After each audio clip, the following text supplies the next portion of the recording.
আসসালামু আলাইকুম। কেমন আছেন আপনারা? আলহামদুলিল্লাহ আমি ভালো আছি। আশা করব আপনারাও ভালো আছেন।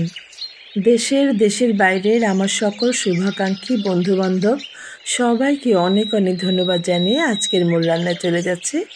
আজকে আমি পাঙ্গাস মাছ দিয়ে আর সিমের বিচি দিয়ে রান্না করব। এটা অনেক মজার একটা খাবার। এটা খেয়ে মন ভরে যাবে। আর যাকে খাওয়াবেন সে কিন্তু রেসিপি জানতে চাইবে। তো পুরো ভিডিওটা দেখতে থাকেন, তাহলে অনেক টিপস অ্যান্ড ট্রিক্স পেয়ে যাবেন। প্লিজ পুরো ভিডিওটা দেখবেন, স্কিপ করবেন না। আমি এই পাঙ্গাস মাছটাকে একটু হলুদ দিয়ে আর একটু লবণ দিয়ে এটাকে ভালো করে মেখে নিচ্ছি। পাঙ্গাস মাছ খেলে কিন্তু কখনো খারাপ লাগবে না, ভালো করে রান্না করতে পারবেন, দুর্গন্ধ হবে না। তবে মাছ কেনার ক্ষেত্রে একটু সাবধানতা অবলম্বন করতে হবে। সেক্ষেত্রে অবশ্যই চেষ্টা করবেন নদীর মাছটা কিনে খাওয়ার জন্য। আর মাছ সবসময় ধোয়ার ক্ষেত্রে একটু লবণ হলুদ দিয়ে ইভেন একটু হালকা কুসুম গরম পানি দিয়ে ধুয়ে নেবেন। অল্প কুসুম গরম পানি দিবেন যাতে মাছটা সিদ্ধ হয়ে না যায়, সেদিকে অবশ্যই খেয়াল রাখবেন। মাছের ভিতরে একটা কাস্টে ভাব থাকে যেটা, সেটা থাকবে না। মাছটা খুব সুন্দর করে ধোয়া হয়ে যাবে। আমি বেশ কয়েকবার পানি চেঞ্জ করে নিয়েছি। এই পর্যায়ে লবণ, একটু হলুদ, একটু মরিচ গুঁড়ো, এগুলো সব কিছু দিয়েই কিন্তু আমি মাছ বরাবর ভেজে থাকি, এতে করে আমার ভালো লাগে। আপনারা চেষ্টা করলে দিবেন, অথবা না হলে নাও দিতে পারেন। ইচ্ছে করলে সব ধরনের মশলা দিয়ে ভেজে দেখবেন কতটা মজা লাগে, অনেক টেস্ট বেড়ে যায়। আমি সব সময় এটা করি। আমি সব ধরনের মশলা দিই, সব ধরনের বলতে হলুদ মরিচ বা অনেক সময় ধনে গুঁড়ো দিই, অনেক সময় একটু আদা রসুন বাটাও দিই। আমার মোটামুটি মাখানো হয়ে গেছে। আমি 20 মিনিটের মতো রেখে দিয়েছিলাম। যারা আপনারা বাসায় থাকেন, সবসময় বাইরের কাজ কম থাকে, তাদের ক্ষেত্রে বলবো 2 ঘন্টা আগে মাছটা সবসময় ম্যারিনেট করে রেখে দিবেন। এতে করে খেয়ে দেখবেন যে মাছের টেস্ট শতগুণে বেড়ে যায়। যারা করেন তারা জানেন, যারা করেন না তাদের জন্য এই টিপস অ্যান্ড ট্রিক্স। পুরো ভিডিওটা দেখতে থাকেন। মাছ সবসময় মেখে যদি 2-3 ঘন্টা আগে রেখে দিতে পারেন, সেটার টেস্ট অনেক বেশি হয় কিন্তু। একটু ট্রাই করে দেখবেন এইভাবে। আর এই যে মাছটা আমার ভাজা হয়ে গেছে, আমি বেশি একেবারে ভাজা ভাজাও করব না, আবার কাঁচাও রাখবো না, মিডিয়াম পর্যায়ে ভেজে নিয়েছি। এই পর্যায়ে মাছের থেকে কিন্তু তেল উঠেছে, আমি অল্প তেল দিয়ে ভেজে নিয়েছি প্যানের মধ্যে। আর রান্না করার সময় কিন্তু আমি অল্প তেল দিয়েই রান্না করব। এখানে আমি কুসুম গরম পানি দিয়ে এই সিমগুলোকে ভেজে রেখেছিলাম প্রায় 3-4 ঘন্টার মতো। এই ভিজিয়ে রাখলে একটু লবণ দিয়ে, এটা কিন্তু খুব সুন্দর কি বলে সিল্কেটা, খোসাটা ছাড়ানো যাবে, খুব ইজি ছাড়াতে পারবেন। অর্ধেক পরিশ্রম কম হবে। যারা সিমের বেচে খেতে ভালোবাসেন এইভাবে করে নেবেন, অনেক দ্রুত করা যায়। আমি একটু করে আপনাদেরকে দেখালাম, খুব সুন্দর করে করে নিয়েছি। আঙুলে ব্যথা পাওয়া যায় না, একটু হালকা চাপ দিলেই কিন্তু খুলে আসে।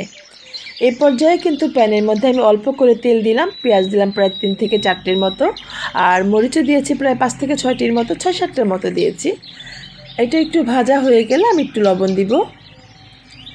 আমি পেঁয়াজ ভাজার মধ্যে বরাবর বলি আপনাদেরকে লবণ দিতে পছন্দ করি, এতে করে পেঁয়াজটা খুব সুন্দর ভাজা হয়, কালারটা খুব সুন্দর আসে। সবসময় এটা খেয়াল করবেন, তাহলে ভালো করে পেঁয়াজ ভাজতে পারবেন। এই পর্যায়ে 1 টেবিল চামচের মতো উঁচু করে আমি আদা রসুন বাটা দিলাম। এটা একটু ভাজা হবে, একটু স্মেলটা বেরোবে, একটু ভেজে ভেজে নেবেন। তারপর আমি মশলাগুলো দিয়ে দিচ্ছি। আর এই মাছটা কিন্তু একটু ঝাল খেতেই ভালো লাগে, আমি পছন্দ করি। যদি আপনারা না খান, ঝাল কম খান, সেক্ষেত্রে স্কিপ করতে পারেন। আমি 2 টেবিল চামচের মতো উঁচু করে লাল মরিচটা দিয়ে দিলাম, 1 চামচ হলুদ গুঁড়ো দিলাম, 1 চামচ জিরের গুঁড়ো দিলাম। আর আদা রসুন বাটা উঁচু করে 1 টেবিল চামচ দিয়েছি। এখন এটাকে একটু ভেজে তারপর একটু পানি দেব, অল্প করে ভেজে নেব, যাতে বেশি ভাজলে পুড়ে যাবে সেদিকটা অবশ্যই খেয়াল করবেন। একটু পানি দিব, অল্প করে পানি দিব। এই কষানোর মধ্যে কিন্তু পানিটা বেশি দেওয়া যাবে না, তাহলে অনেকক্ষণ সময় লাগবে আপনার পানিটা টানিয়ে নেওয়ার জন্য। এই পর্যায়ে একটু আলুটা আগে দিলাম, আলুটা 2-5-6 মিনিটের মতো ভাজবো।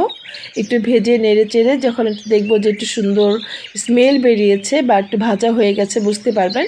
সেই পর্যায়ে আমি বিচিগুলো দিয়ে দিব। সিমের বিচিগুলো আমি ছিলে নিয়েছি, দেখেন কত সুন্দর।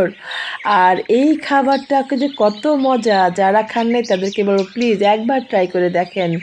এটা খেলে মন ভরে যাবে, খুঁজবে কেউ যে এই সবজিটা কি আবার আছে নাকি, মাছের তরকারিটা আছে নাকি।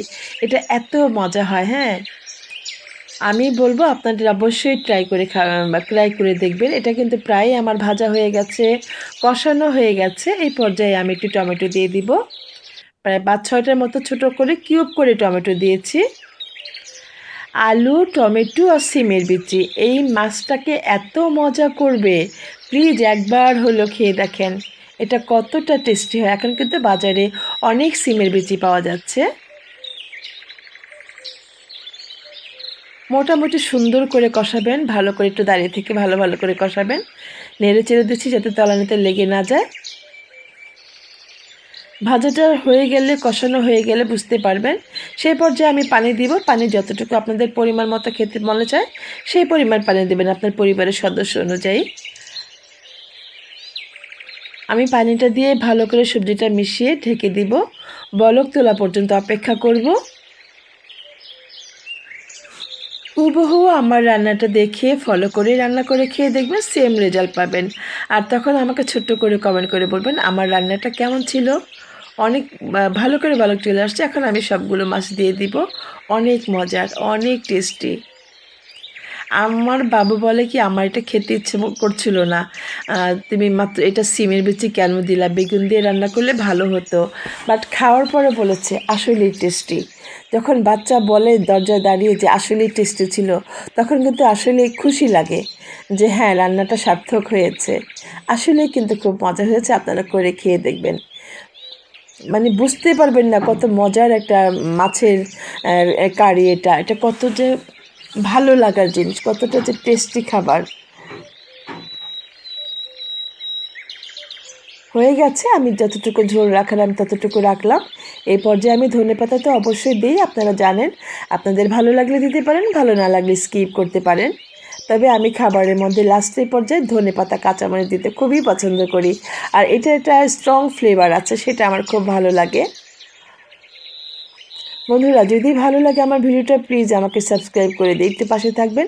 পাশে থাকা বেল আইকনটি প্রেস করে দিবেন যাতে যখনই আমি নতুন নতুন ভিডিও আপলোড করব সেটা নোটিফিকেশন সবার আগে আপনার কাছে পৌঁছে যাবে। খুলে বলার চেষ্টা করি, সবটুকু বুঝিয়ে বলার চেষ্টা করি।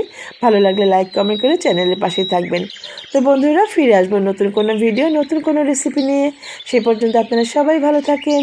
সবাইকে অনেক অনেক দোয়া আর ভালোবাসা দিয়ে আজকের মতো বিদায় নিচ্ছি আমি মিনা। সবাই ভালো থাকবেন। আল্লাহ হাফেজ।